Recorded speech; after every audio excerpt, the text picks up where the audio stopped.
January 1945. The Third Reich is not merely dying, it is being devoured alive.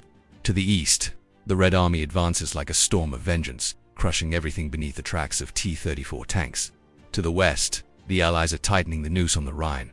Berlin knows that the end is a matter of mathematics, not miracles. But before the clock stops, there is one last mission, just as vital as the defense of the borders hiding the loot.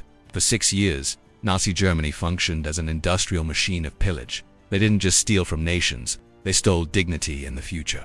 The gold from the central banks of France, Belgium, and Holland was melted down into bars, stamped with the Reichsbank eagle.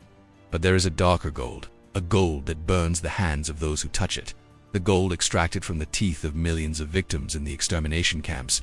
The wedding rings torn from fingers destined to turn into ash. The candelabras of desecrated synagogues. All of this was melted down, purified of its bloody history, and transformed into cold, anonymous ingots. Now, with the Reich in flames, this fortune needs to disappear. The order is given: total evacuation. Chaos takes hold of the railways. In Breslau, Lower Silesia, the panic is palpable. The freezing air of the Polish winter cuts the skin, but the cold sweat of fear soaks the uniforms of the SS officers. They know what the Russians will do if they catch them. It is here that history merges with legend and truth becomes smoke. Local witnesses, terrified Polish railway workers, report seeing a special armored train leaving the station under the cover of night. It is not a troop train, it is a heavy convoy dragging itself along the tracks with a weight of 300 tons of yellow metal, works of art, and weapon prototypes. The destination, the Al Mountains gory soil. There, Project Re's giant has excavated miles of tunnels into the solid rock. The train departs from Breslau and heads toward Wałbrzych. It enters the labyrinth of mountains ... and never comes out again, so that this record is not lost like ashes in the wind and the trail of this cursed fortune is revealed. Leave your like as if signing a pact with the truth and subscribe to the channel, becoming a sentinel of this story that has only just begun. The disappearance of the gold train is merely the first act of a continental magic trick. While the train becomes a ghost in Silesia, in Berlin Walther Funk, the president of the Reichsbank, is desperate. The vaults are full, but the walls are falling. Most of the official reserves have already been sent south and southwest, far away from the bombers. The looting is systemic. Opel Blitz trucks, their suspensions groaning under the weight of wooden crates, leave Berlin in the dead of night.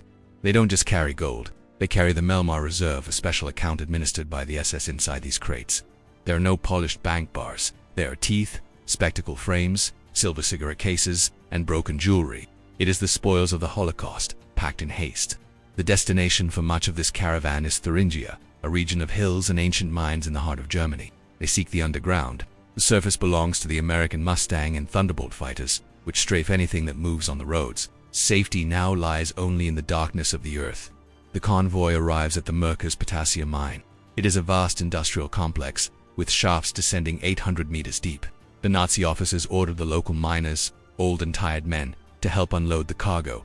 The work is frantic. Thousands of sacks, crates, and suitcases are stacked onto elevators and lowered into the salty darkness. Down there, in room number 8, a colossal chamber carved out of salt, they build a makeshift vault. Steel doors from bombed-out banks are installed. The wealth of a subjugated continent is locked away under 7 keys, protected by tons of rock in the naive hope that the Americans will pass right by that insignificant little town. But a secret is a coin that burns a hole in the pocket. And in a Germany where bread is worth more than diamonds, loyalty is bought with food, not ideology. Rumors begin to leak like gas in a mine. They hid the Kaiser's gold. They hid the Jews' treasure. The stage is set. The Reich is collapsing, and the greatest treasure hunt in human history is about to begin. Not with ancient maps, but with interrogations and the points of bayonets. April 1945 does not bring spring to Germany. It brings the final judgment. The United States Third Army, commanded by General George S. Patton, advances through Thuringia with the subtlety of a steamroller. The earth shakes beneath the tracks of Sherman tanks, and the brick dust of bombed-out cities covers the soldiers' faces like bone. They are tired, dirty, and hardened by the sight of recently liberated concentration camps like Ohrdruf. They think they have seen everything war has to offer. They are wrong. The discovery at Merkers does not happen with a treasure map marked with an X. It happens with the bureaucratic banality of war. 2 American military policemen stopped a displaced French woman on the road, violating curfew. They do not have fear. They have gossip. They point to the Kaiserroda mine. That's where they hid the money, they say, perhaps hoping to trade the information for cigarettes or chocolate. The news climbs the chain of command like a lit fuse, from sergeants to lieutenants, from captains to generals. On April 7th, Army engineers blow the blocked entrance of the main shaft. The air escaping the mine is freezing and smells of saltpeter and rancid secrets. The mine elevator, a rusted iron cage hanging by cables that groan in the darkness, descends 800 meters down. The darkness is absolute until the lanterns and headlights of jeeps brought underground slice through the pitch black. What the soldiers find in the main gallery defies sanity. It is not just wealth. It is a scene from the Arabian Nights designed by a mad architect. 7,000 canvas sacks marked with the Reichsbank seal are stacked like sacks of potatoes, but they do not contain tubers. When a curious soldier slashes a fabric bag with his bayonet, gold coins spill onto the salt floor, clinking like metallic laughter. German marks, French francs, British pounds, American dollars. The paper currency of entire nations rots there, useless in the darkness. But the real prize lies behind a steel bank vault door incongruously cemented into the salt rock wall of room number 8. The generals arrive days later. Eisenhower, Bradley, and Patton. 3 of the most powerful men in the world descend into the salt hell to see with their own eyes. Patton, with his ivory-handled revolver and his posture of a Roman emperor, enters the room. The makeshift electric light reflects off 8,198 gold bars. They are stacked in orderly rows, shining with an obscene purity. The value is incalculable. It is a GDP of entire countries, frozen in yellow metal. The shine is hypnotic, seductive. For a moment, even the generals fall silent, mesmerized by the raw power that metal represents. It is the blood of the European economy, drained and stored in a cave. The blood boils and the ground gives way, but you still listen. Leave your like as a signal of resistance amidst the chaos and subscribe to the channel to ensure your presence is counted when tomorrow comes.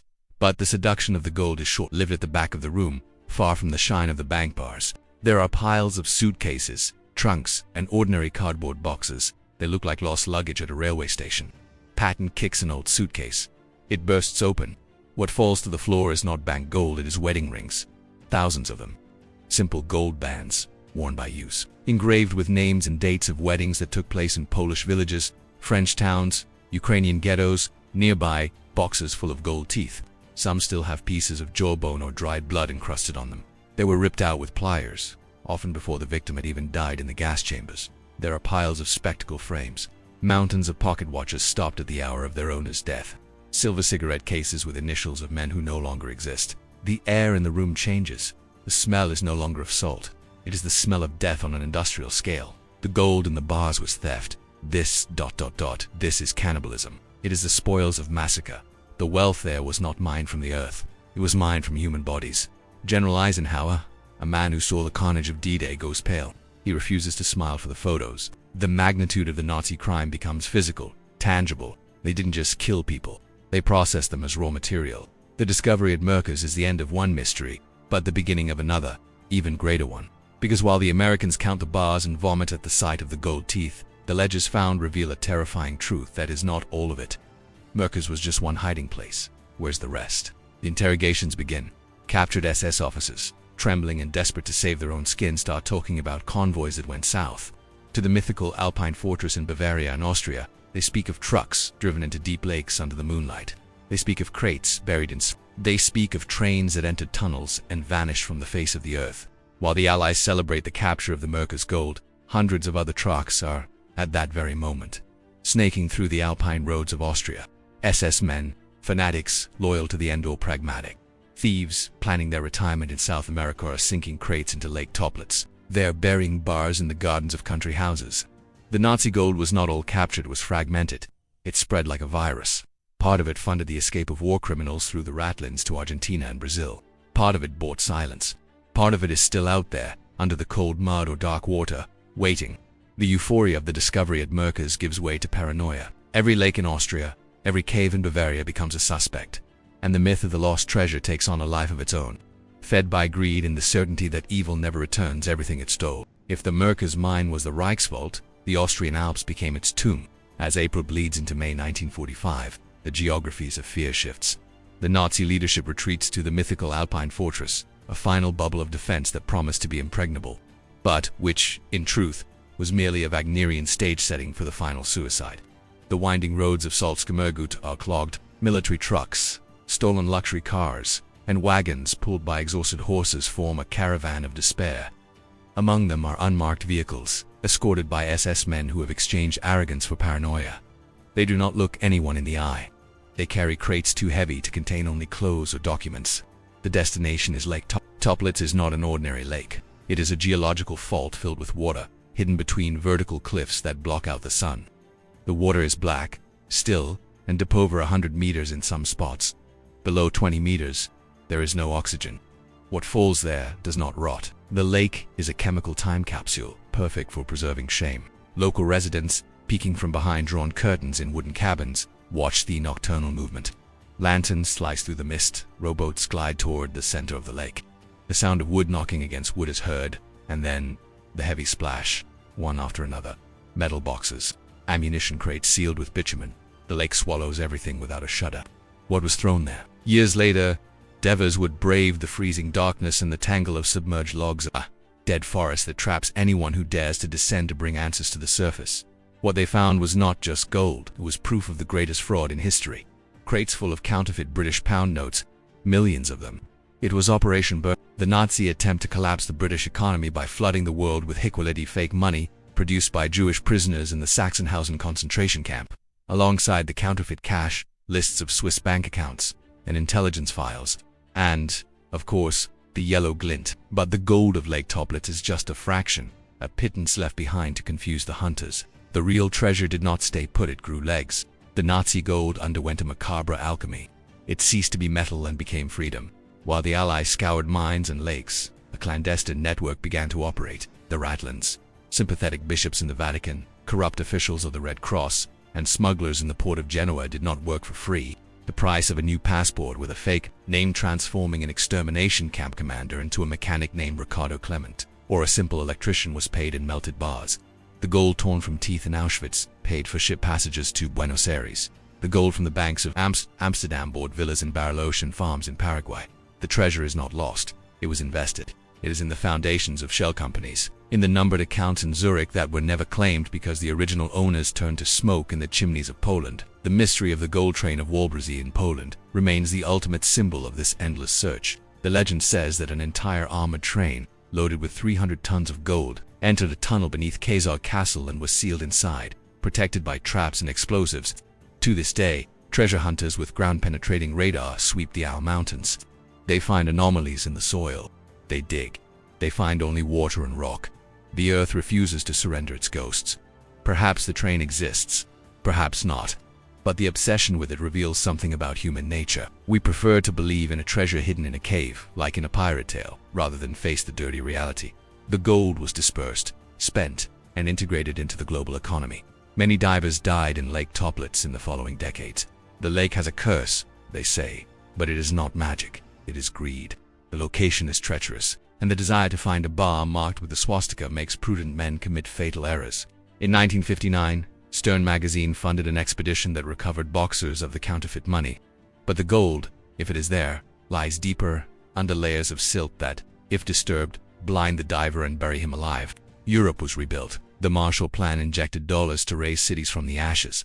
But in the basements of Swiss banks, there was a complicit silence that lasted 50 years. Only in the 1990s did international pressure force the opening of archives, revealing that tons of Nazi gold were laundered through neutral countries Switzerland, Portugal, Spain, Turkey. Stolen gold paid for the German war effort until the very last day.